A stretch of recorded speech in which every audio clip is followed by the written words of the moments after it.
Thank you very much, and thank you, Roxy, for being here. You know, over the past year, I've tried just about every way possible to get meaningful access to these trade agreements. I've asked privately, I've asked publicly, I've asked nicely, I've asked please, pretty please with sugar on it, and then not so nicely. But nothing seems to be able to change the culture of secrecy that pervades USTR. Not only has Ambassador Froman refused to provide the final Trans-Pacific Partnership Agreement, he will not even say when it will be provided, not only to members of Congress, but to the American public. So today we are getting some new help. With the recent drama of a new speaker, a new budget agreement, we'd like some new openness. And if we can't get it, we at least want you to leave here with a smile and with a sense of humor.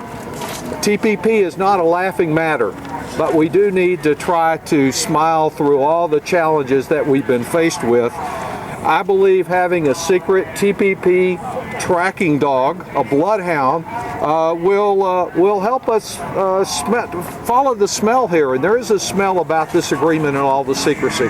I don't know exactly where Rosie will lead us, but I think it will probably take us down K Street, where they know a little more about this agreement than the elected representatives of the people do. TPP is particularly troubling that though the agreement is allegedly concluded, we cannot even get the level of openness that our European trading partners provide while they're negotiating the text and actually publish on the internet for everybody to see what their negotiating position is. This is a culture of very selective secrecy. USTR, as Congresswoman DeLauro, who's led this effort, pointed out, is traveling around the country with one cheerleading session after another. Claims it has 18,000 tax cuts for foreigners, but won't disclose even to the committees of jurisdiction what those tax cuts are. Are they tax cuts on snowshoes for Malaysia? Are they tax cuts that won't take effect for 30 years, as a Japanese translation recently reported on one of these? Or what are they, and what are the tax cuts for Americans that weren't mentioned? What are the cuts that are being made in duties here that will advantage foreign exporters into our country? All of that is secret. It's known. They negotiated over these alleged 18,000 tax cuts, and some number they won't even disclose to Americans. They have multicolored, beautiful presentations on their websites, handouts that they pass around at taxpayer expense, but they absolutely refuse to tell us what the details are. And there's no good reason for doing that.